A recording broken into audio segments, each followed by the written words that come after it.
Hi நண்பா, welcome back to SS unique. தளபதியோட fan boy இயக்குனர் ரத்னகுமார் அவர்கள் ஜனநாயகன் படத்தோட மேக்கிங்கை பற்றி ரீசெண்ட் இன்டர்வியூவில் பேசியிருக்காரு. அதாவது ஜனநாயகன் இல்லை, ஜனரஞ்சகன். ஜனரஞ்சகமாக போயிட்டு எல்லாருக்கும் சேரணும்னு தான் ஜனநாயகன்னு டைட்டில் வச்சாங்க. ஸோ தளபதிக்கு பயங்கர ஆக்டான ஒரு டைட்டில், அதுவும் இப்போ இருக்கிற அவரோட பொலிட்டிக்கல் சுச்சுவேஷனுக்கு கரெக்டான ஒரு டைட்டிலாக வச்சிருக்காங்க. ஆக்சுவலாக ஃபர்ஸ்ட் லுக் ரிலீஸ் ஆகிறதுக்கு ஒரு 3 மாதத்துக்கு முன்னாடியே எனக்கு இந்த டைட்டில் தெரிஞ்சிருச்சு. ஒரு ஃப்ரெண்டு எனக்கு இதை சொல்லிட்டாரு. ஸோ ஒரு 3 மாதம் அதை கட்டி காப்பாத்தினேன். சப்போஸ் வேற வழியா அந்த டைட்டில் லீக் ஆயிடுச்சுன்னா ஒருவேளை நான் தான் சொல்லிட்டேன் அப்படின்ற மாதிரி எனக்கு அடிவிலும் அப்படின்றதுல வேற ஒரு பயம். பட் நல்ல வேலை அந்த மாதிரி எதுவும் லீக் ஆகல.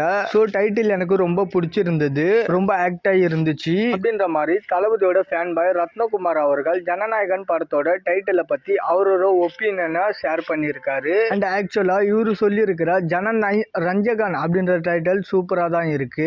அதுவும் ஜனரஞ்சகமா படங்கள் பண்ற தளபதிக்கு பயங்கர பொருத்தமான டைட்டிலும் கூட. பட் தமிழக வெற்றி கழகம் கட்சியை மனசுல வச்சு பார்த்தா ஜனநாயகன் தான் ஒரு பெஸ்ட் டைட்டில். அண்ட் இயக்குனர் ரத்னகுமார் அவர்கள் குலு படத்துக்கு அப்புறம் எந்த படமும் இயக்காம இருக்காரு. அண்ட் ஆக்சுவலா லோகேஷ் அவர்களுடைய கதை அண்ட் ப்ரொடக்ஷன்ல லாரன்ஸ் மாஸ்டரை வச்சு ஒரு படம் இயக்கிறதா இருந்துச்சு.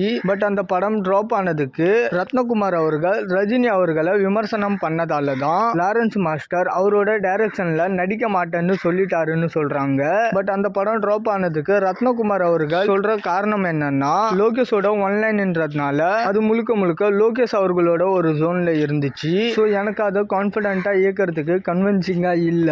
லோகேஷ் அதை பார்த்துட்டு ஸோ நீ உன்னோட ஸ்டைல்லே ஒரு கதையை ரெடி பண்ணு, நம்ம பண்ணலாம், டவுட்டோட பண்ண வேண்டாம் அப்படின்ற மாதிரி சொல்லிட்டான். ஸோ இப்போ கிட்டத்தட்ட மேயாட மான் ஜோன்லயே ஒரு கதை ரெடி பண்ணிட்டு இருக்கேன். அண்ட் ஆல்சோ நிறைய சக இயக்குனர்களோட படத்துல ரைட்டரா ஒர்க் பண்ணிட்டு இருக்கேன். சீக்கிரமாவே என்னோட டைரக்ஷன்ல ஒரு படம் வரும் அப்படின்ற மாதிரி சொல்லியிருக்காரு. அண்ட் ரத்னகுமார் அவர்களோட பெஸ்ட் மேயாதமான் தான். ஸோ அதே ஜோன்ல லைட் அவுட் காமெடியா ஒன்று பண்ணா சூப்பரா இருக்கும். ஓகே நண்பா, இந்த மாதிரி தளபதி பத்தின அப்டேட் தெரிஞ்சுக்க மறக்காம எஸ்எஸ் யூனிக் சேனலை சப்ஸ்கிரைப் பண்ணி சப்போர்ட் பண்ணுங்க. இதோட வீடியோ முடிச்சுக்கிறேன். ஓகே, பாய்.